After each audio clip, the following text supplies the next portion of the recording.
Dictation शुरू होगी 5 second बाद।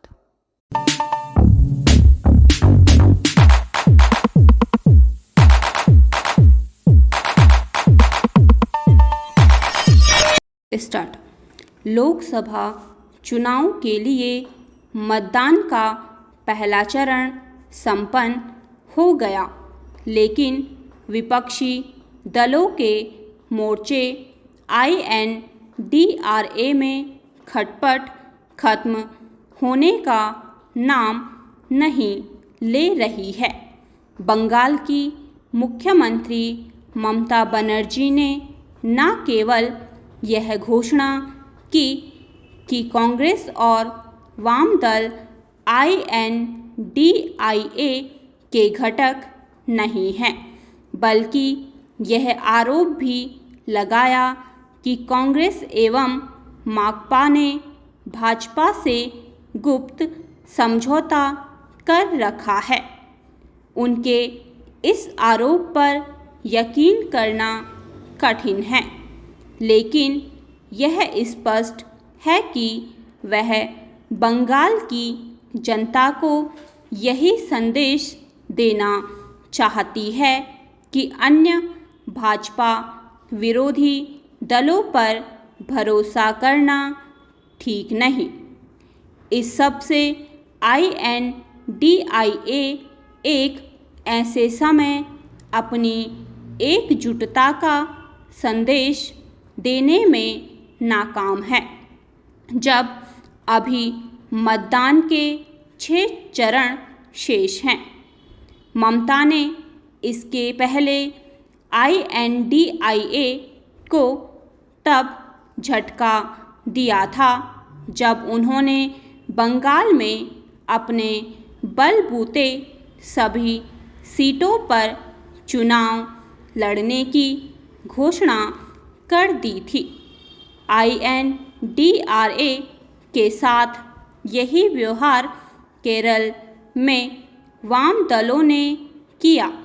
उन्होंने न केवल वायनाड में राहुल गांधी के खिलाफ उम्मीदवार उतार दिया, बल्कि उन्हें यह सलाह भी दी कि यदि वह भाजपा को हराना चाहते हैं तो उत्तर भारत में कहीं से चुनाव लड़े। INDIA के घटकों के बीच जम्मू कश्मीर में भी कोई समझौता नहीं हो सका। कांग्रेस का संकट यह है कि वह सहयोगी दलों के असहयोग भरे रवैये का ढंग से प्रतिरोध नहीं कर पा रही है। इसकी भी अनदेखी नहीं की जा सकती कि वह जिन असदुद्दीन ओवैसी की पार्टी को भाजपा की B टीम यानी सहयोगी बताया करती थी, उन्हें हैदराबाद में समर्थन देने के लिए तैयार हो गई। कांग्रेस को बंगाल, केरल, जम्मू कश्मीर के अतिरिक्त कुछ अन्य राज्यों में भी अपने सहयोगी दलों की बेरुखी का सामना करना पड़ रहा है। वह दिल्ली में तो आम आदमी पार्टी के साथ मिलकर चुनाव लड़ रही है, लेकिन पंजाब में उसके खिलाफ, क्योंकि अरविंद केजरीवाल वहां उसे कोई सीट देने को तैयार नहीं हुए।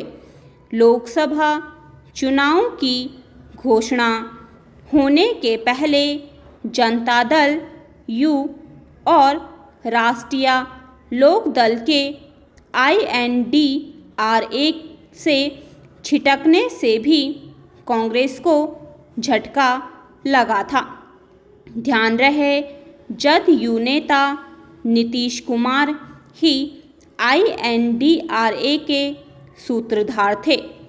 INDRA की एक समस्या यह भी है कि कांग्रेस और उसके सहयोगी दलों के घोषणा पत्रों में कई मुद्दों पर आम राय नहीं दिख रही है।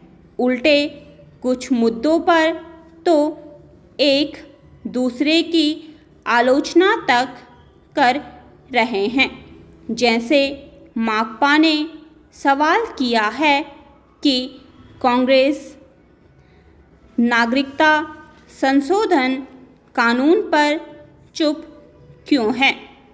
कांग्रेस के पास इसका जवाब नहीं कि क्या वह परमाणु हथियार खत्म करने और क्वाड से बाहर निकलने की माकपा की घोषणा से सहमत है।